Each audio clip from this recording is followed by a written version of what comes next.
page 36.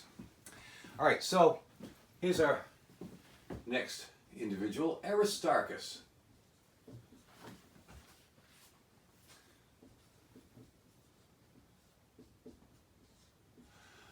Another Greek thinker, astronomer, mathematician, roughly 200 AD. Not much is known about him, but we do know that so far as we know,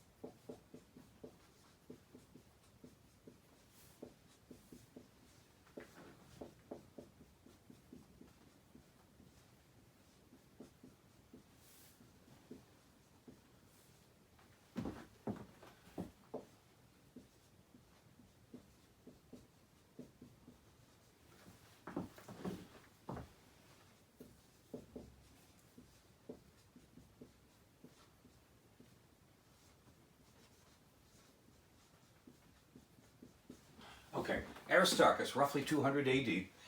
His was the first, so far as we know, known proposal of a sun-centered or heliocentric system.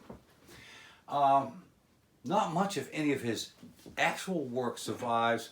We know about this secondhand by folks writing about his proposals, and it was pretty much largely ignored, but it does read in later on. So don't forget that it was Aristarchus, so far as we know, the first one to come up with this idea. And now we're going to jump to Ptolemy.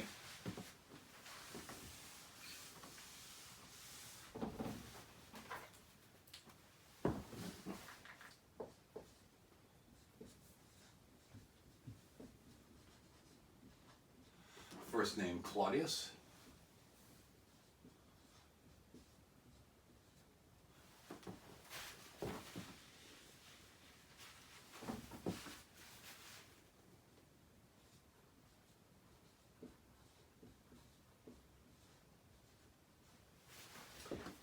And also roughly 200 AD.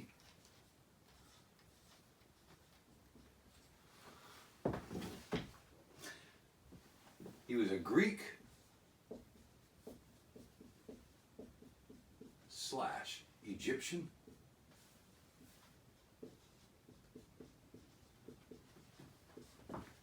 Roman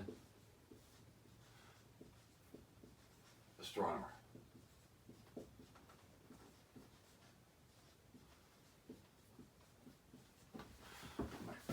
Here's what he's known for.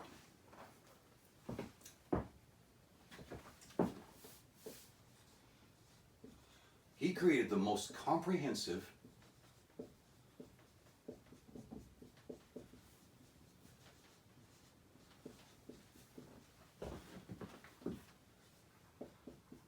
geocentric model ever.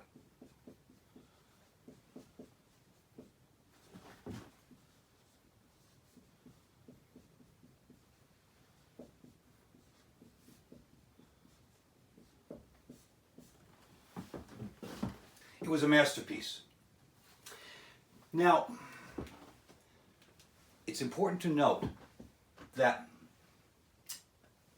we don't have telescopes yet, so we still have a limitation of technology at that time. And you see that I say that he's Greek, Egyptian, Roman. Well, which is it? Well, by this time, the Roman Empire has spread to both sides of the Mediterranean Sea, and his parents were Greek and Egyptian. Mom was Greek, dad was Egyptian, or the other way around, and I don't recall which it is, but overall he was a Roman citizen. And it's not all that unusual. Here in Maine we have any number of folks that we know, even relatives, who have dual citizenship, both US and Canadian, so it was kind of on that idea. So how do we do astronomy back then? Well, we're still using the Mark I Mod 0 eyeball, that's true, but the other way that they're now doing astronomy is they're using this contraption kind of like a sextant, large thing, with these tubes, long, straight, hollow tubes, through which they would sight stars and planets to get precise locations. So it would be kind of like taking a drinking straw and trying to look through that drinking straw to see a star at night. Imagine that. That's tough work, and they did it. Tough, mind-numbing, laborious work, and they did it. And Ptolemy did this. This was his life's work, to precisely record the location and movement of everything that was up there in the sky. And he came up with this model that included everything. It was comprehensive, and in science, it's important to understand what we mean when we say comprehensive. When we say something's comprehensive, we mean that it explains everything that we can presently observe. And it did do exactly that. It was magnificent. It had over 80 moving parts.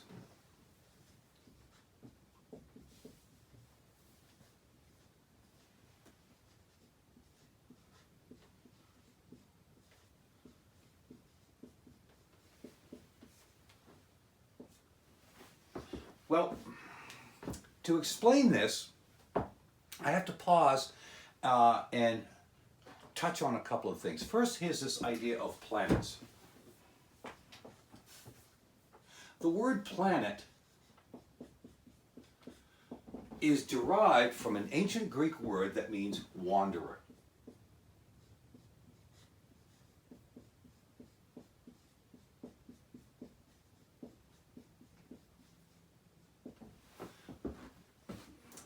Why would we do that? Well, to explain that, I'm going to cobble up a fictitious constellation of stars. We'll call it the pentagram.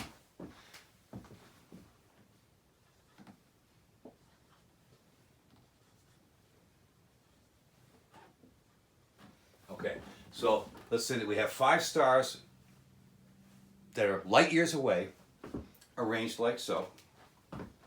And one night, we go out and we observe planet Mars right there. And we'll say this is the 26th of September, okay? And then a week later, we see that Mars has moved over here. We'll say that's the 3rd of October. And then we go out and look again, and we see that it's kind of doubled back a little bit, like so.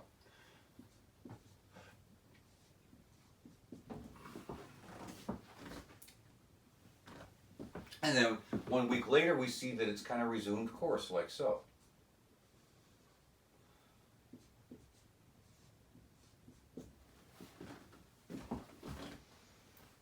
That's called retrograde motion.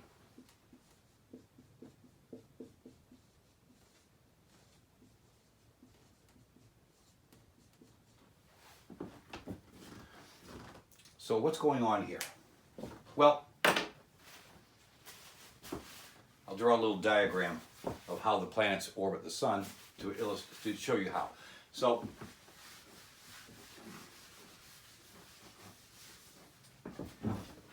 here's the sun.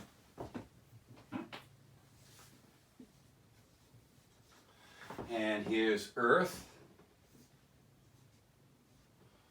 orbiting the sun. And further out, here's Mars.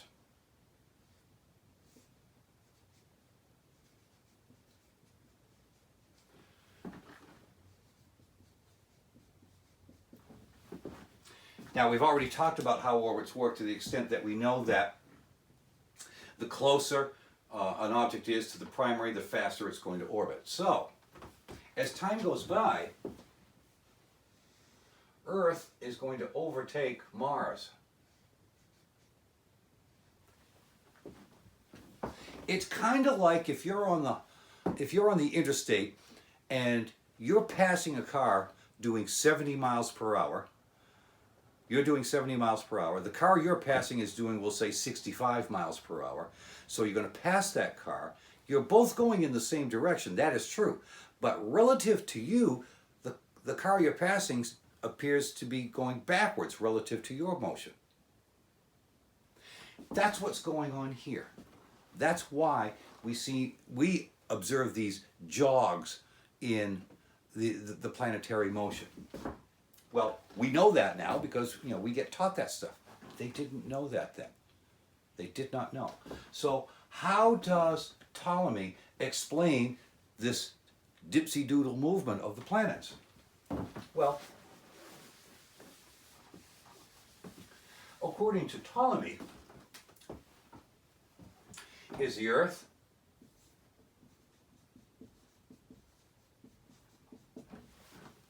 And here's Mars orbiting the Earth, not the Sun.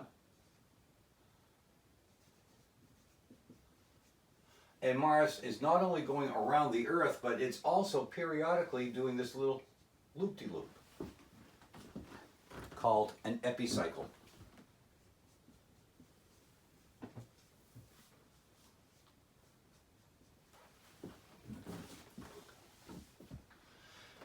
So his construction, which you see at the bottom of the page, works like so. We have epicycles.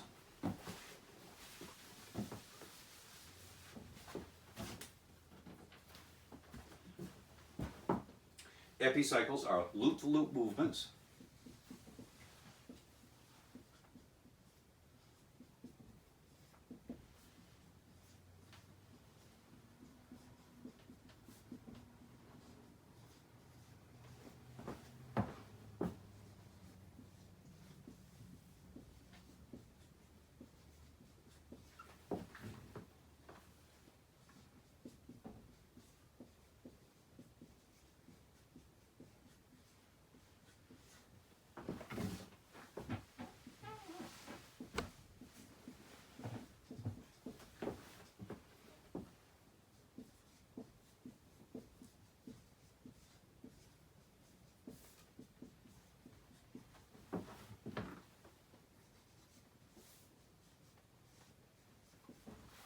Loop-to-loop movements of planets to explain retrograde motion.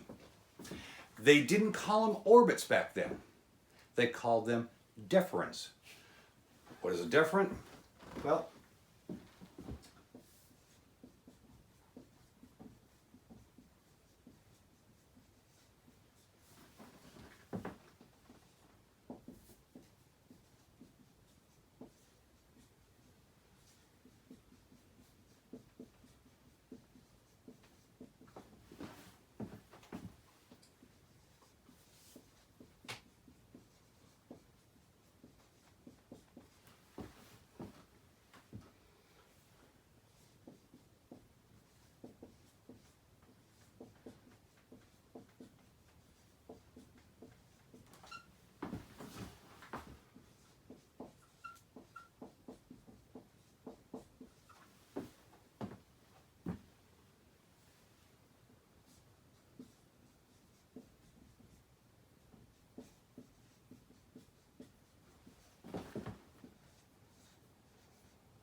okay, the large general movements of all celestial objects around the Earth, and this predates the overall concept of orbits. Now, what held everything in place? Well, we know that you got to have gravity to make an orbit do what it do, but again, they're not there yet. That concept hasn't arrived. So, the idea was something called crystal spheres.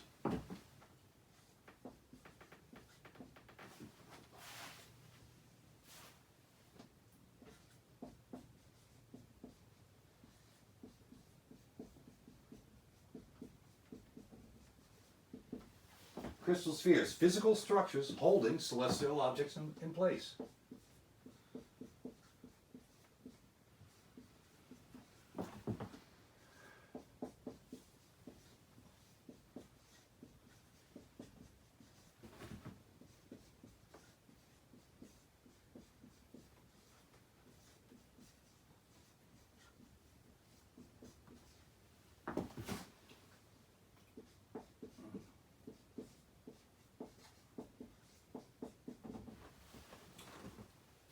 And if you look at the bottom of the page, you see an illustration of how these crystal spheres supposedly worked. A way to think about them, if you've ever seen these Russian nesting dolls, they're beautiful little pieces of folk art, and they're kind of bottle shaped, and you pull one out and there's another one just like it but smaller inside. You pull that one out, take it apart, and there's an even smaller one inside. It's kind of like the Cat in the Hat with all the cats underneath his hat. It's on that idea. So that was what the idea of the crystal spheres was. So this is Ptolemy's model, and it was dead wrong. Obviously now, it was dead wrong, but the interesting thing is, even today, it is considered to be an intellectual triumph. And it was, because it was comprehensive. It explained everything that could be observed. It could predict lunar eclipses. It was accurate. It was just exquisite. It was just this exquisite construct. And it seemed to explain everything. So we'll pause here, and then we'll get to the fly in the ointment.